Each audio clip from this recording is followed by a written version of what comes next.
Skoda എല്ലാവർക്കും ഭയങ്കര പേടിയായിരുന്നു. ഇപ്പൊ എന്താന്ന് വെച്ച് കഴിഞ്ഞാൽ ആദ്യം നമുക്ക് സർവീസ് കോസ്റ്റും അതേപോലെ തന്നെ സ്പെയർ പാർട്സും സർവീസ് ഒക്കെ ആയിരുന്നു എല്ലാവരുടെയും പേടി. ഇപ്പൊ നമുക്ക് ഇന്ത്യയിൽ തന്നെ പ്രൊഡക്ഷൻ ആയതിനു ശേഷം വളരെയധികം ഫാസ്റ്റായിട്ട് പാർട്സും കിട്ടുന്നുണ്ട്. ഇന്ത്യൻ ലോക്കൽ പ്രൊഡക്ഷൻ ആയതുകൊണ്ട് പൂനെയിലാണ് അതിന്റെ പ്രൊഡക്ഷൻ കാര്യങ്ങളൊക്കെ വരുന്നത്.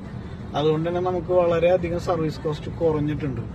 ഇവൺ ഇത് 2 ലിറ്റർ എഞ്ചിനാണെങ്കിൽ പോലും ഇത് നമുക്ക് ഏവറേജ് ഒരു 14,000-12,000 രൂപയാണ് ഏവറേജ് നമുക്ക് മെയിൻ്റെനൻസ് കോസ്റ്റ് വരുന്നത്. 2 ലിറ്റർ മറ്റുള്ള എഞ്ചിനുകൾ ഇപ്പോൾ പ്രീമിയത്തിലേക്ക് പോയി കമ്പയർ ചെയ്ത് കഴിഞ്ഞാൽ വളരെയധികം കുറവാണ്. ഇപ്പൊ ഈവൻ ഇതിന്റെ തൊട്ട് താഴെ വരുന്ന കുഷാക്കായാലും കൈലാക്കായാലും നമുക്ക് 6,500-7,000 രൂപയ്ക്കാണ് ഇയർലി, അല്ലെങ്കിൽ 15,000 കിലോമീറ്ററാണ് ഇതിന്റെ സർവീസ് ഇപ്പോഴും വരുന്നത്.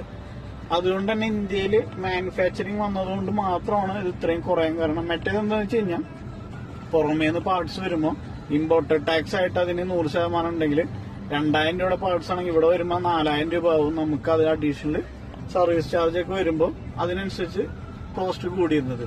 ഇപ്പൊ നമുക്ക് വളരെയധികം ഗുണം ചെയ്യുന്ന ഒരു ഒറ്റ കാര്യം ഇത് മാത്രമാണ്. എന്താ വെച്ച് കഴിഞ്ഞാൽ സർവീസ് കോസ്റ്റ് ആയിരുന്നു എല്ലാവർക്കും പേടി. സർവീസ് കോസ്റ്റും പാർട്സിന്റെ അവൈലബിലിറ്റിയും കൂടി സ്കോഡ ഇന്ത്യയിൽ തന്നെ പ്രൊഡക്ഷൻ ആക്കിയതിനു ശേഷം നല്ല രീതിക്ക് നമുക്ക് സർവീസ് ഒക്കെ കറക്റ്റ് ആയിട്ട് നടക്കുന്നുണ്ട്. മറ്റ് പഴയതുപോലെ മാസങ്ങളോളം അല്ലെങ്കിൽ ആഴ്ചകളോളം സർവീസ് സെന്ററിൽ കൊണ്ടിട്ട് വണ്ടി ഇടേണ്ട ആവശ്യമില്ല. ഇപ്പൊ ഒട്ടുമിക്ക പാർട്സുകളും ഇവിടെ സ്കോഡയിൽ തന്നെ സ്റ്റോക്ക് വെച്ചിട്ടാണ് അവരിപ്പോ സർവീസ് ചെയ്യുന്നത്. ഇൻ കേസ് എന്തെങ്കിലും കിട്ടാത്ത പാർട്സ് ആണ് നമുക്ക് ഓർഡർ ചെയ്ത വിത്തിൻ 3 ഡേയ്സിനുള്ളിലൊക്കെ നമുക്കിപ്പോ അവൈലബിൾ ആണ്. അതുകൊണ്ട് തന്നെ ഇപ്പൊ ഇത്രയും സർവീസും കൂടി നമുക്ക് ബെറ്റർ ആയതുകൊണ്ടാണ് ഇപ്പൊ ഏറ്റവും കൂടുതൽ ഇപ്പൊ എല്ലാവരും നോക്കി കഴിഞ്ഞാൽ അറിയാം സ്കോഡയുടെ കൈലാക്കും കുഷാക്കും സ്ലാവിയൊക്കെ അത്യാവശ്യം. കോഡിയാക്ക് എന്ന് പറയുന്ന ഒരു മോഡൽ വളരെയധികം സെയിൽ കുറവാണ്.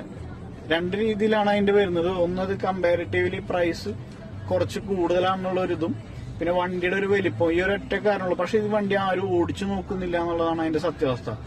ഓടിച്ചു നോക്കിക്കഴിഞ്ഞാൽ എല്ലാവരും ഇത് തന്നെ എടുക്കുള്ളൂ. ഇതിന്റെ ഒരു കംഫർട്ടും ഇതിന്റെ ഒരു സ്റ്റിയറിംഗിന്റെ ആ ഒരു സ്മൂത്ത്നെസ് ഒന്നും വേറെ ഒരു സെഗ്മെന്റിൽ തന്നെ ഇല്ല.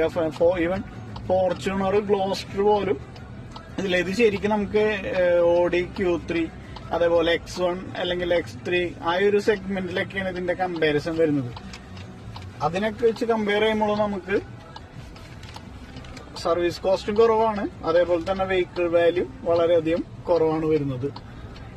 എല്ലാവരും സ്കോഡയുടെ വാഹനത്തിൽ യാത്ര ചെയ്യാൻ ഇഷ്ടപ്പെടുന്നവരാണ്. എന്ന് വെച്ച് കഴിഞ്ഞാൽ ഏറ്റവും നല്ല സേഫ്റ്റി കൊടുക്കുന്ന ഒരു വാഹനമാണ്. പക്ഷെ എല്ലാവരുടെയും പേടി സർവീസ് കോസ്റ്റ് ആയിരുന്നു. സർവീസ് കോസ്റ്റ് ഇപ്പൊ നമുക്ക് നല്ല രീതിയിൽ കുറഞ്ഞിട്ടുണ്ട് ഇന്ത്യയിൽ പ്രൊഡക്ഷൻ ആയ ശേഷം. അതുകൊണ്ട് തന്നെയാണ് ഈ സെയിൽ കൂടാനുള്ളൊരു കാരണം വരുന്നത്. ഇനി കമ്പാരിറ്റീവ്ലി പാർട്സിന്റെ അവൈലബിലിറ്റി ഒക്കെ വരുമ്പോൾ നമുക്ക് റീസെയിൽ വാല്യൂ എന്ന് പറയുന്ന ഒരു സംഭവം നമുക്ക് ഇങ്ങനെ കൂടി വരും. പിന്നെ സ്കോഡയുടെ വാഹനങ്ങൾ പുറമെ പണിയാൻ, ലോക്കൽ വർക്ക്ഷോപ്പിൽ പണിയാന്ന് വെച്ച് കഴിഞ്ഞാൽ കുറച്ച് ബുദ്ധിമുട്ട് തന്നെയാണ്. അവരിൽ ഈ ലോക്കൽ പാർട്സ് മാത്രമേ ഉണ്ടാവുള്ളൂ. ഇതിന് ടൂളും ഡൈ ഒക്കെയാണ് വരുന്നത്. ടൂള് ഡൈ ആയിട്ടൊക്കെയാണ് വരുന്നത്. അപ്പൊ അതിന്റെ ലോക്ക് ബട്ടണും കീയൊന്നും അവർക്ക് കിട്ടാത്തതുകൊണ്ട് അവർക്ക് ഇത് വെട്ടിപ്പൊളിച്ചൊക്കെ പണിയേണ്ടി വരും. അപ്പൊ ദയവ് ആരും പുറത്ത് കൊടുത്ത് പണിയാൻ നിൽക്കരുത്. സർവീസ് സെന്ററിൽ തന്നെ കൊടുത്ത് പണിത് കഴിഞ്ഞാൽ വളരെയധികം സർവീസ് കോസ്റ്റ് ഭയങ്കര കുറവാണ് ഇപ്പോൾ വരുന്നത്.